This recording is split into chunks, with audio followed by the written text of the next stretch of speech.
आखिर किसी का पति ऐसा होता है जो अपनी पत्नी को सजा हुआ देखकर नाराज हो जाए। मेरे पति ने मुझे सजा धजा देखकर गुस्सा किया और कहा कि तुम मेरा परलोक बिगाड़ दोगी। क्या किसी के पति ऐसे होते हैं जो अपनी पत्नी की खूबसूरती और श्रृंगार को देखकर गुस्सा करने लगे। उनकी बातें सुनकर मन में तो होता है कि जहर ही खा लूं, लेकिन फिर मैंने नीचे जाकर भक्ति माला पढ़ना शुरू कर दिया। फिर मन ही मन ठान लिया कि अपने इस श्रृंगार को सिर्फ बाके बिहारी को ही दिखाऊंगी और उनके ही दिन रात सेवा करूंगी। कम से कम वो मेरे श्रृंगार से पति की तरह नहीं जलेंगे।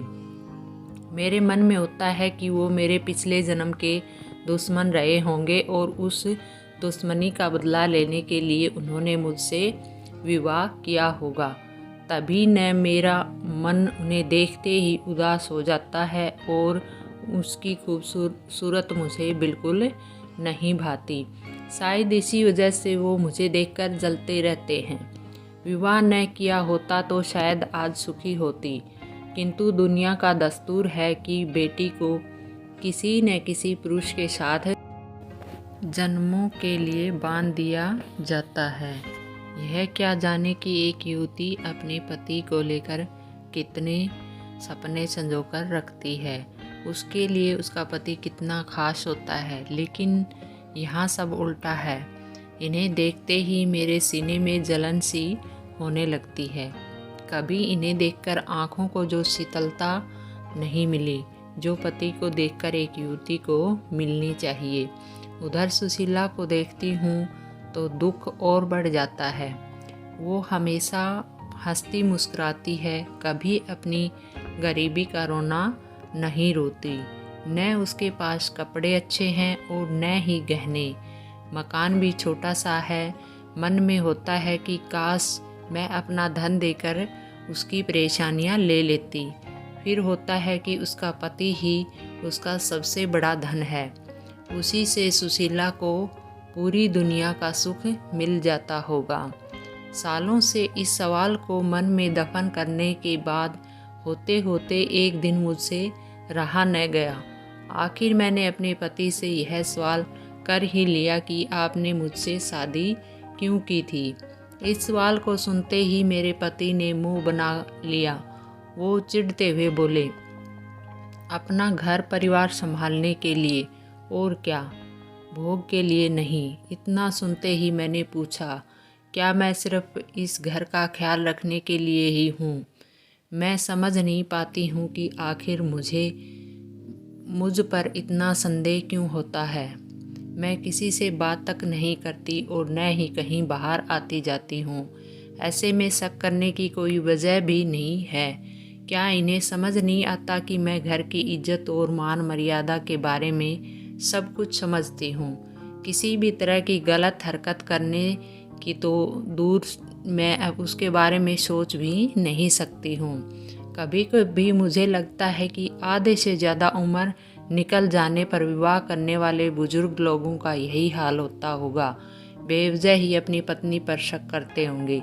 सुशीला के बहुत बार कहने पर मैं आज उनके साथ ठाकुर जी की झांकी के दर्शन करने के लिए जाने वाली थी।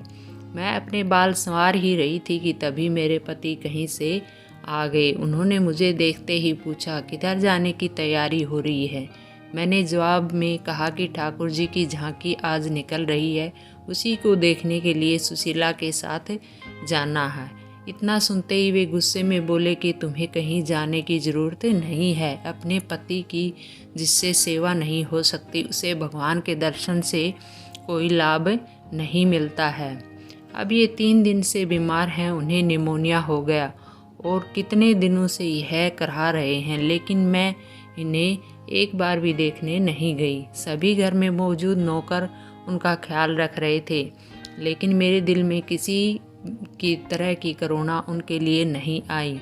मेरा मन इतना कठोर नहीं था, लेकिन जिस तरह से इन्होंने मुझे इस घर में कैद करके रखा था, हरदम शक किया और एक पल भी सुख नहीं दिया, उसके बाद इनसे दया मन में नहीं आती है। मन में होता है कि मुझे दिए गए दुखों का भगवान ने इन्हें दंड दिया है। अगर कोई समझे कि महिला को यूं ही किसी पुरुष के गले बांध दें और उसे किसी भी तरीके से रखे, सो पूरी तरह गलत है।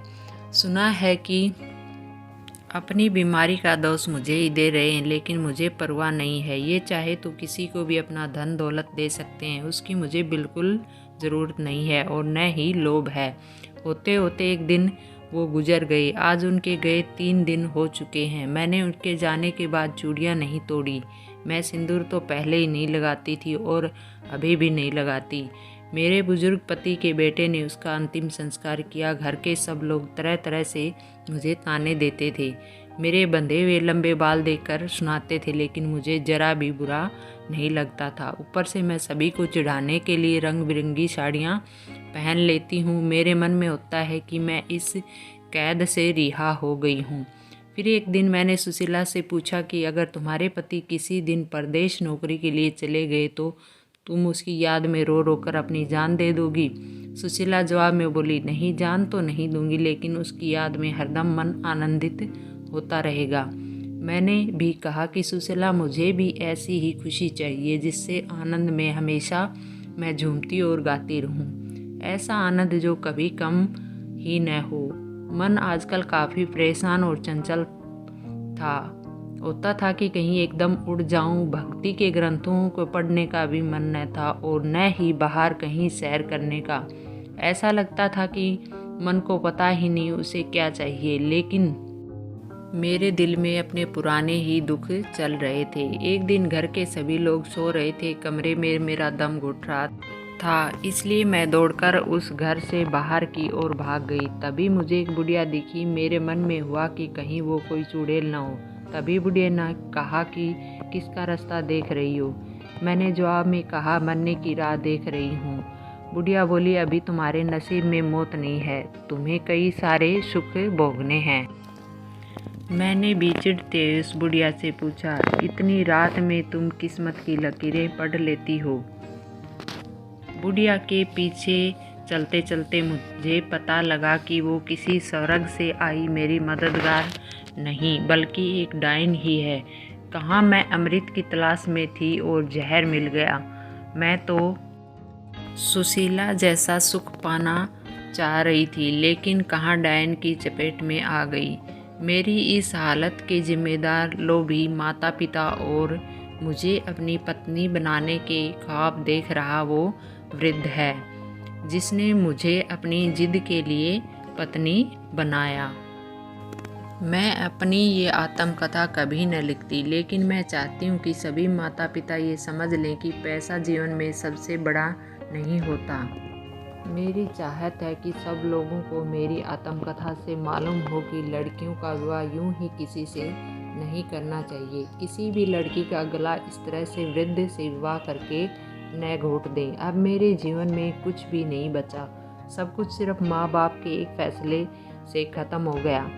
कहानी से सीख, बेटी का विवाह हमेशा योग्य वर से ही करना चाहिए। ऐसा न करने से उसका जीवन नरक के समान हो सकता है। योग्य वर न मिले तो सही वक्त के लिए रुके, लेकिन आनन फानन में किसी से भी यूं ही अपनी बेटी का विवाह न करें।